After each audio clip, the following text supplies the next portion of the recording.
Eu quero dar uma notícia aqui exclusiva para o Bradock, tá? Sobre o que você disse com relação a esse processo, é o seguinte: eu irei arrolar três testemunhas ao meu processo.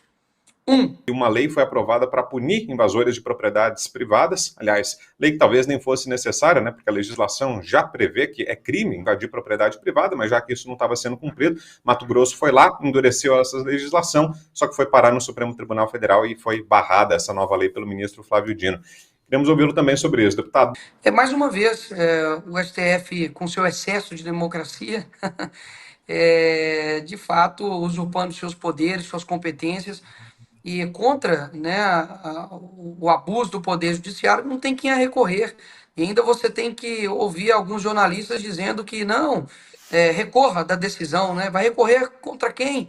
O Flávio Dino, né, um comunista de a carteira assinada, né, confesso, foi eleito ao cargo, né, de STF, não pelo voto popular, né, mas obviamente pelos votos ali dos senadores, que muitos deles recebendo ligações dos outros ministros, também numa clara interferência do Poder Judiciário ao Poder Legislativo, e está fazendo de fato o que ele prometeu que iria fazer. Nada novo debaixo do sol. O STF, dia sim, dia com certeza, toma medidas contrárias ao povo brasileiro. Literalmente, são poucas pessoas no Brasil que estão ditando o rumo de toda uma nação. E confesso, muitos de nós ficamos impotentes quanto ao que fazer, porque contra uma tirania, o que você faz?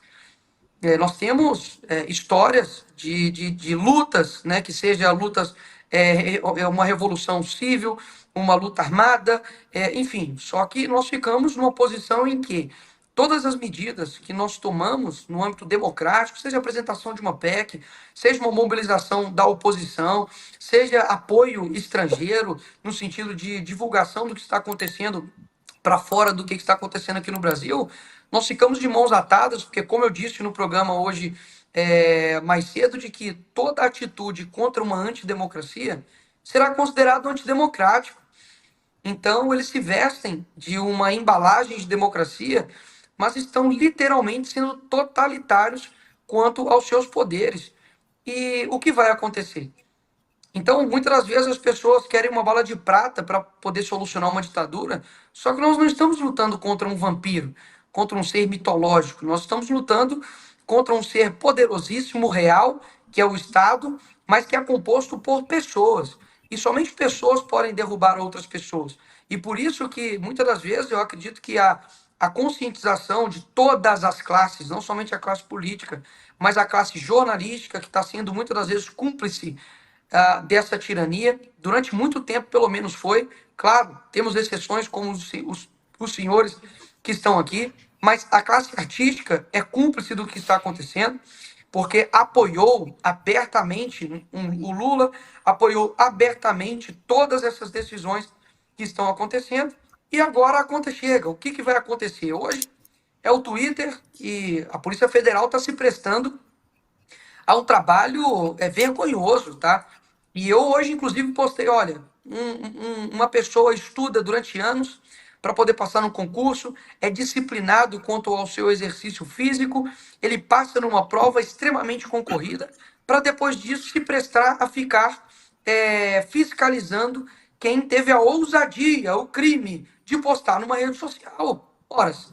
Aí você me pergunta, o Alexandre de Moraes está de fato envergonhando a Polícia Federal? Sim, mas você só é envergonhado quando você também dar a condição disso. Por isso que eu acredito que em uma tirania, ela só é sustentada quando os homens corajosos se tornam covardes.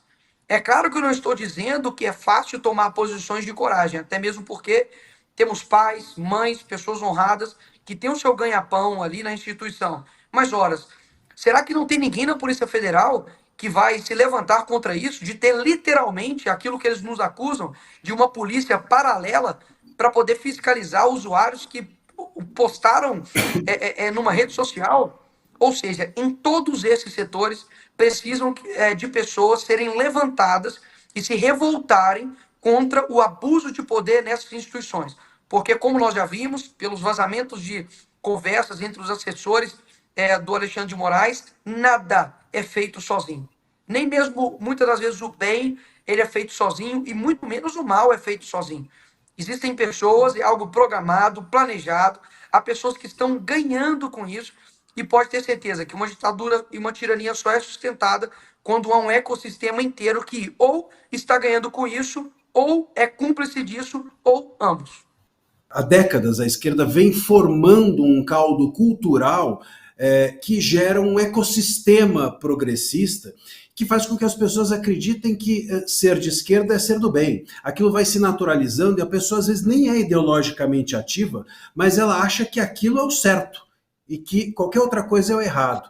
Eu queria um pouco que você dissesse da relevância de se formar uma cultura de direita ou uma literatura de direita, desses livros serem promovidos e desse investimento da direita em cultura para que haja um contraponto. Não é um revide, é um contraponto para que a balança esteja equilibrada. O conservador precisa criar cultura e mostrar para as pessoas de que ser conservador é muito mais radical e tem muito mais aventura do que ser de esquerda. Ser de esquerda, basicamente, é ser escravo das suas vontades. Agora, você cuidar de uma família, você realmente potencializar suas virtudes, você se guardar para poder achar uma esposa, né? Não para um final de semana, mas para uma vida inteira e amar essa mesma mulher e cuidar dela e futuramente ter uma filha e você acordar de noite, você passar dias em claro e você trabalhar, e você sustentar, prover, proteger uma família e você poder experimentar o amor extraordinário de você olhar para sua filha, de você olhar para sua esposa e você perceber que você está sendo uma boa pessoa e você está conseguindo formar algo que é eterno, que é conduzir almas, né, para a eternidade. Isso é muito mais incrível do que você simplesmente ficar batendo palma pro sol, do que você ficar fumando maconha no DCE, do que você ficar aí, sabe, pegando a mulher que você quiser e ficar se entregando às suas vontades. Essa é a realidade. Não há nenhum outro desejo tão incrível como a formação de família, porque ela praticamente te dá um desejo de eternidade. E como nós, como disse S. Lewis, né, se há um desejo em nós, de um desejo eterno e que nada nessa terra possa nos satisfazer, quer dizer que nós somos seres eternos. Ou seja, a família, ela de fato é a única coisa, porque engloba o amor, engloba a sua dedicação, o sacrifício, que de fato vai fazer com que você compreenda a sua vida de fato, o sentido da vida. E o que eu tenho visto é que muitas mulheres e homens são enganados pela esquerda, tanto com relação ao aborto, ou à não formação da família, ou à demonização da maternidade. E depois, quando chegam em uma certa idade, quer encontrar uma pessoa e talvez tem incríveis dificuldades. Por quê? Porque durante a vida inteira não se preparou para aquilo ou ignorou todas as oportunidades que a vida deu. E aí realmente essa pessoa pode despender para diversos pontos ruins da vida. O que eu acredito? Que, primeiro, nunca é tarde para ninguém começar a tomar as decisões corretas. E, segundo, a gente precisa compreender de que o jovem hoje, principalmente, ele está sendo bombardeado, Marcili, por uma cultura de esquerda, seja de lascívia, seja de uma sexualidade precoce, seja de o não limites, né, às suas ações. Este é o mais importante, da gente criar seriados, filmes, criar um ecossistema que aquela pessoa consiga se alimentar de algo. Porque não dá, por exemplo, para o jovem falar assim, jovem, não escute isso, nem aquilo, não veja Netflix, não veja Amazon. Ele vai falar, tá bom, eu vou ver o quê? Nós precisamos trazer algo substitutivo para poder ele conseguir encaixar isso na vida dele. Caso contrário, o conservador só vai ser colocado como uma pessoa que rejeita coisas. E pelo contrário, nós conservamos as boas coisas. E agora, como é que fica essa história? O ministro Luiz Fux vai fazer o que com o Nicolas Ferreira? Como é que fica o artigo 53 da Constituição? Ô, Nicolas, o que, é que você espera que aconteça com você nessa história? Você já participou de 2 audiências lá no Supremo Tribunal Federal e talvez tenha uma terceira para dizer que algo pode acontecer com você. E aí? Olha, eu de fato espero que a justiça seja feita, até mesmo porque eu nunca pedi a cassação ou perda de mandato de deputado por conta de opinião. Porque eu acredito que no nosso país não existe crime de opinião, principalmente de um parlamentar que está abarcado pelo artigo 53. Os deputados e senadores são invioláveis, civil e penalmente, por todos os seus votos, opiniões e palavras, né? Ou seja, basicamente nós, né, como corpo parlamentar, estamos protegidos pela Constituição. Então, eu de fato espero que o processo siga o rito ordinário, que é de fato ser arquivado pelo ministro Fux. Afinal de contas, caso contrário, é mais um passo para uma instalação de uma juristocracia aqui no nosso país, que nós estamos vendo que está sendo o modus operandi da esquerda no mundo inteiro. O Brasil é um laboratório. O Brasil é simplesmente um laboratório para ver se dá certo ou não. Nós temos a Corte Constitucional da Colômbia, que aprovou na canetada o aborto, ou seja, o Lula basicamente deixa de ser o foco, ele se fica ali atrás dos panos e bate com a mão dos outros. É literalmente isso.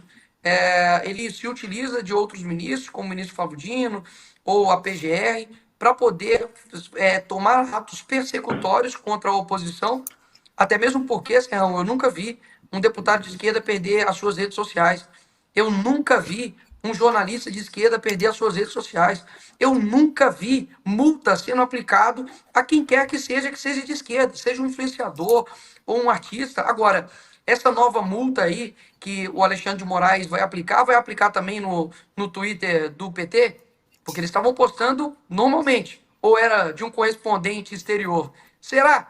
Será que agora eles vão meter essa para cima do Moraes? Não, é um primo meu, postou lá da Tailândia, que é sobre a política local aqui do Rio Grande do Sul, né? Ou seja, de fato eu quero ver como vai pesar a mão aí da balança, né? Porque de fato a Artemis, né, que tem ali na frente ali do STF, que está ali com seus olhos fechados por uma venda, que deveria ser dessa forma, na verdade está com pelo menos um olho muito aberto, e principalmente eu acredito que seja o olho esquerdo, e só ferra quem está na direita. Ô, deputado, deixa eu mudar um pouquinho de assunto, ficou pesada a conversa, mas tem uma novidade muito legal para compartilhar com você que está aqui assistindo ao Bradock Show, que é o seguinte: o deputado Nicolas está lançando um livro que fala sobre a vida pessoal, dá algumas. Ele vai contar melhor o que é que tem no livro, o título já é muito sugestivo: Criando Filhos para o Amanhã. O que é que a gente vai encontrar na obra, deputado? Conta um pouquinho mais para a gente. E foi um sucesso o lançamento aqui em São Paulo. Ele parou a Bienal, entrou num lugar ali que é um vespeiro, geralmente, né? Ali, um lugar onde a esquerda domina. Olha aí a foto da recepção que teve o Nicolas aqui na Bienal do Livro em São Paulo, no pavilhão do Anhembi. Foi uma festa, está fazendo um sucesso danado o livro. Ele vai contar um pouquinho mais para a gente sobre isso. Olha, eu realmente acredito que a família ele é o ponto principal de luta contra o mal. Não estou nem dizendo especificamente contra o comunismo ou a esquerda, porque pode parecer genérico, mas eu acredito que, eu como cristão, acredito que há um inimigo das nossas almas e a família, de fato, é um escudo para tal. E eu vejo que é nesse local que você potencializa as suas virtudes, que você consegue criar bons filhos para, consequentemente, também criar uma boa sociedade. Claro, não estamos prometendo o paraíso, porque quem faz isso é a esquerda e geralmente traz o inferno para a terra, mas eu acredito que uma forma eficaz de você, de fato, lutar contra o que nós estamos vivendo é criando filhos virtuosos, filhos amorosos, filhos que consigam olhar para o próximo, filhos que consigam ter valores morais bem estruturados e não somente uma agitação simbólica. Tem muitos conservadores que não conservam nada. Tem muitos conservadores que, se você pergunta o que ele conserva, ele de fato talvez não conserva nem os seus princípios, ou até mesmo não conserva nem mesmo aquilo que ele acredita, a sua mente, enfim. E a partir da pergunta, né, Nicolas, quem são os seus pais? Qual é a sua base? Eu decidi criar esse livro em coautoria com meu pai e com a minha mãe, que são pessoas extraordinárias, simples, humildes, que vieram de um local periférico, assim como eu, aqui em Belo Horizonte, a favela do Cabana do Pai Tomás. E no livro eu coloco em todos os capítulos, passando desde a minha infância, da minha adolescência, da minha juventude, toda a minha visão como filho e aquilo que eu vi que de fato foi importante, fundamental para mim e na visão dos meus pais. Então todo capítulo vai ter a minha visão como filho e a visão dos meus pais também sendo os meus pais. E eu espero que esse livro seja uma referência na criação de filhos, até mesmo porque há pouca literatura conservadora sobre criação de filhos aqui no nosso país. A Samia Marcilli, que é médica, mãe de 7 filhos, casada, né, com o doutor Ítalo Marcilli, escreveu o prefácio com muito carinho, está sensacional.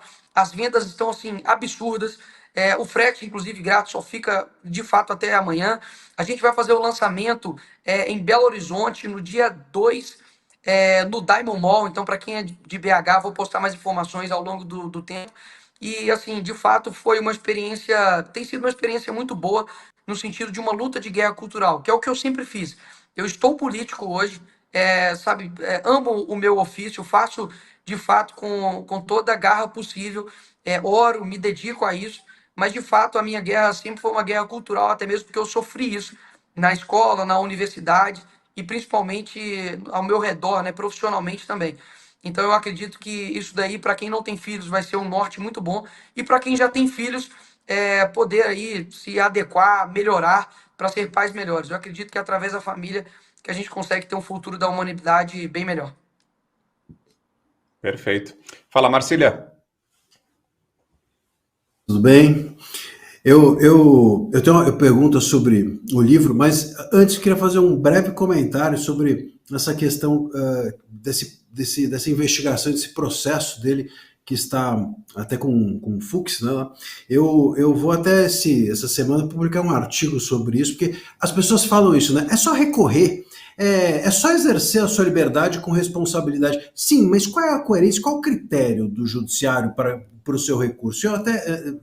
A questão é a seguinte: então, tem esse caso do Nicolas, em que ele alcunhou, enfim, ele disse a respeito do presidente que era ladrão. Aí, há 2 semanas atrás, a deputada Júlia Zanata foi reconhecido um caso, um jornalista a chamou de xenófoba e foi julgado improcedente porque aquilo era uma opinião. Bom, então uma opinião aqui, mas ali não é. Quer dizer, um jornalista pode dar opinião, mas um parlamentar não pode. E aí você pega, por exemplo, o Bolsonaro, ele foi chamado de genocida pelo próprio Lula na campanha de 22 e aquilo fazia parte da liberdade de expressão. Então qual é o critério? É só recorrer como? Quer dizer, o único critério que me parece aqui cabível nesses casos todos é que todo mundo que não podia falar era de direita. Então, será esse o critério? É complicado lidar assim com o judiciário. O judiciário precisa voltar para a casinha da técnica, se ele quiser, de fato, entrar com esse argumento de é só recorrer. Agora, Nicolas, a minha pergunta sobre o livro... Marcília, só te cortando aqui um pouco, eu quero dar uma notícia aqui exclusiva para o Braddock, tá? Sobre o que você disse com relação a esse processo, é o seguinte: eu irei arrolar 3 testemunhas ao meu processo. 1, ministro Gilmar Mendes. 2, Temer. 3, Alckmin. Até mesmo porque todos já chamaram ou o PT de cleptocracia, ou Alckmin chamou já o de bandido, ou até mesmo o Temer, também que já chamou o Lula de bandido. Ou seja, serão as minhas testemunhas e eu vou arrolá-las com muita gratidão e espero que compareçam.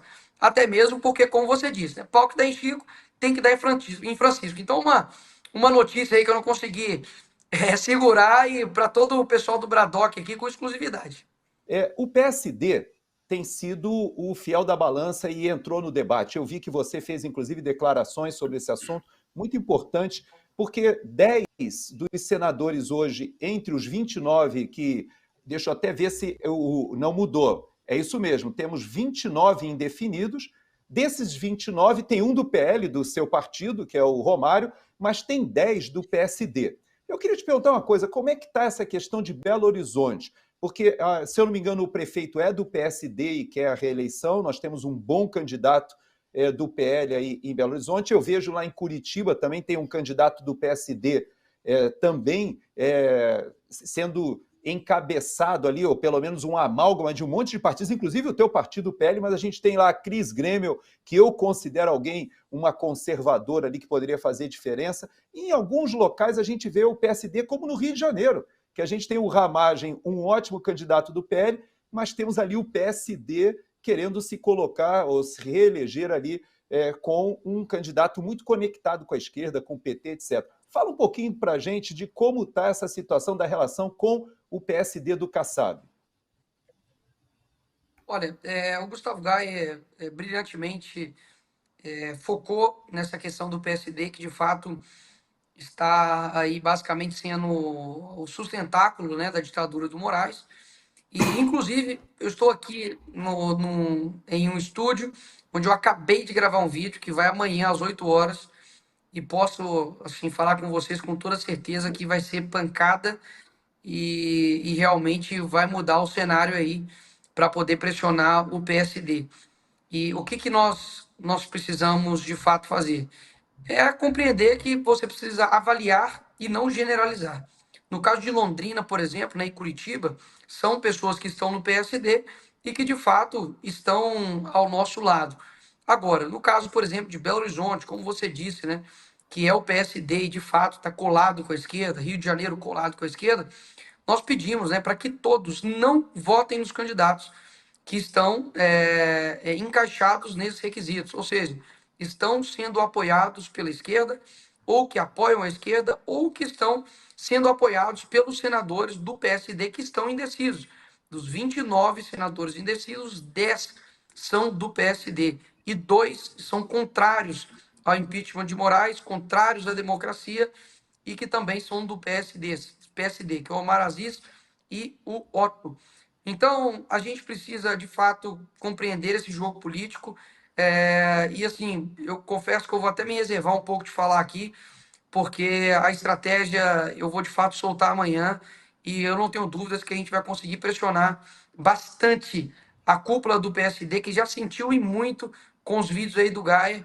E, se Deus quiser, vou dar mais uma pancada aí para terminar de abalar o sistema aí. E dia 29 está programada aí uma grande manifestação para Minas Gerais. O Nicolas deve ser um dos que está encabeçando esse evento, e esse evento aí vai cobrar de Pacheco a posição que ele tem que tomar como presidente do Congresso Nacional e do Senado em relação ao reequilíbrio institucional. Como é que está essa mobilização aí para fazer o Pacheco acordar em Minas Gerais, meu caro Nicolas? A mobilização ela tem sido feita de forma orgânica, como todas as outras, né, da direita. As pessoas se organizaram para poder estar no dia 29, às 10 horas da manhã, na Praça da Liberdade, pedindo de fato para que o Pacheco tome a posição que ele deva tomar. É inacreditável como na época, por exemplo, da pandemia, ele teve a coragem, né, de fazer uma CPI da Covid, que basicamente serviu para a criação de narrativas.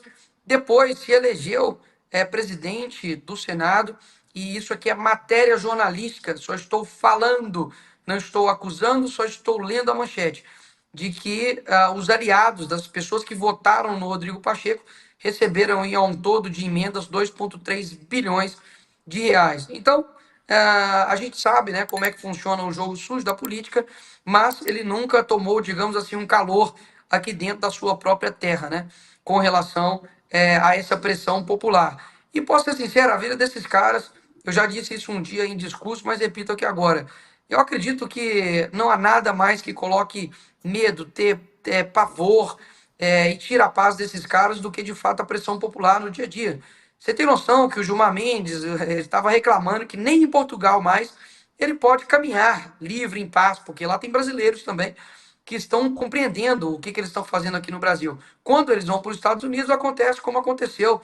Pessoas brasileiras também botando dedo na cara e dizendo que são ditadores. Ou seja, esses caras vão ficar pedindo iFood a vida inteira dentro de casa. Porque, de fato, ficar em restaurante, como todo mundo come, dificilmente vai ficar.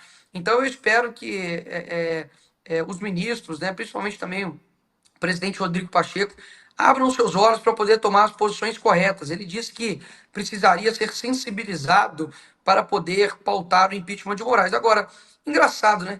Ele não comentou uma linha sobre nada que foi falado sobre as graves acusações da Folha de São Paulo, sobre os assessores do ministro Alexandre de Moraes. Basicamente, através dele, ele escolhe a dedo, ele basicamente faz o relatório, ele denuncia, ele julga e ele é a vítima. Ou seja, não houve nenhuma manifestação sobre isso, nem mesmo também sobre a derrubada do Hexa aqui no Brasil.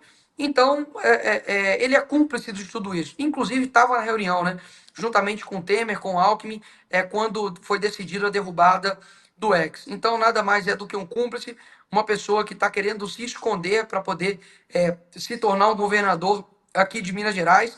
E confesso que o cenário aqui está ficando interessante, né? Não quero me antecipar de nada, mas terei idade para governo. E pode ter certeza que os mineiros não elegem Rodrigo Pacheco nem para síndico mais, porque a gente está cansado. Eu preferiria a Dilma, tá? Como mineiro eu falo. Eu preferiria a Dilma. Votei no Pacheco para poder tirar a Dilma, mas eu preferiria a Dilma. Ela pelo menos faria a gente rir e não teria essa capacidade que o Pacheco tem para o mal. Pode ter certeza disso. Rapidamente sobre a questão das queimadas, que eu Imagina. não posso deixar de falar também, é inacreditável como a classe artística está em completo silêncio, assim, é ensurdecedor. Eu também fiz um vídeo, estou fazendo um vídeo também, logo mais eu vou postar, só estou dando foco total à nossa liberdade, né, é claro, mas vocês vão gostar do vídeo aí, só dando vários spoilers hoje aqui.